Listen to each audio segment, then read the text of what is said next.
Floyd Mayweather is the only boxer in history to have earned $1 billion. His private jets, fist-sized diamonds, and endless parties have become legendary.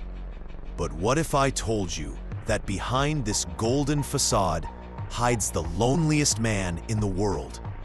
Why are his own children afraid of him? How did he end up in a massive mansion, completely alone? And why is his billion-dollar smile the saddest secret in boxing? This is the truth hidden behind the bags of money, behind the public image of a luxury king, the man everyone sees on magazine covers and social media. Floyd Mayweather lives the life of a voluntary recluse. His famous Las Vegas mansion, often called a palace, in reality resembles more of a high-tech prison. 22,000 square meters are filled with expensive possessions, yet there is almost no life within them. Every room is fitted with bulletproof glass, and the security system is so complex that even the maids must undergo multi-level checks just to enter. His bedroom is essentially a fortified bunker with round-the-clock surveillance. According to former security staff, Mayweather not only records everything that happens inside, but he also never sleeps in complete darkness. He openly admits that he suffers from paranoia and trusts no one, not even those closest to him. This obsession with security stems from past trauma, when several attempts were made on his life. Now, he prefers being locked away in his own palace rather than risking betrayal again. His famous parties, which from the outside look like endless celebrations, are in fact carefully orchestrated performances. Most of the guests are hired models, influencers, or random people invited to create an illusion of joy. Former event organizers claim that Mayweather often pays people to pretend to be his friends and admire him.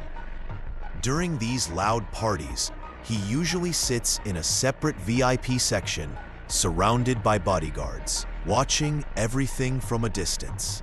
Sometimes he doesn't utter a single word for hours, just staring at the dancing crowd, as if trying to convince himself that he isn't alone.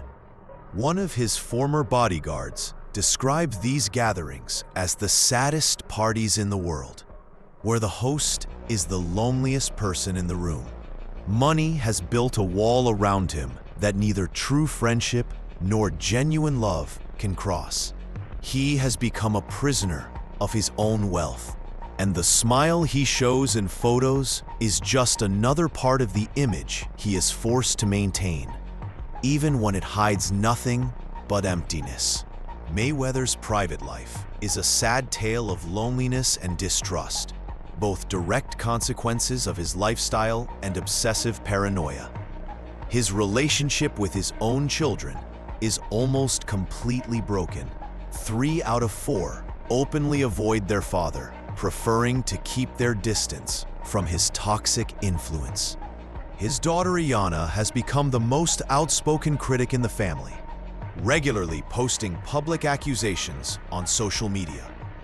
In her posts, she describes growing up in an atmosphere where love and attention were measured in money and luxury gifts, but never through genuine care or emotional support.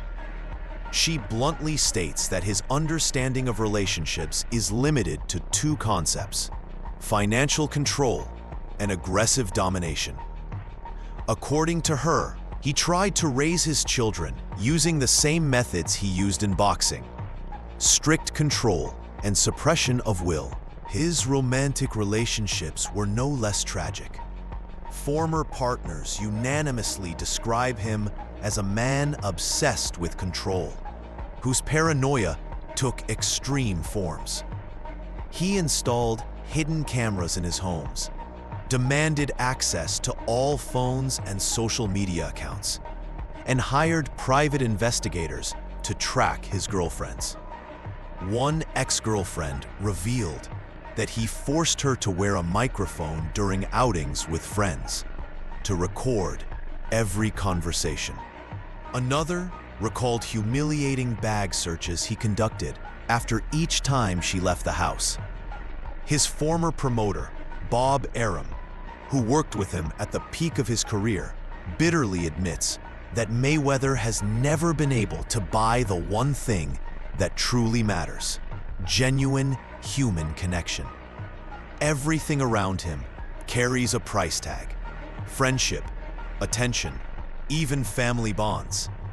He has built a world where every person is essentially a hired actor, performing a role in exchange for money.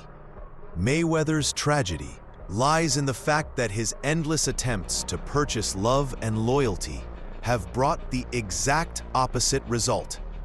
The more he spent, the more people he pushed away.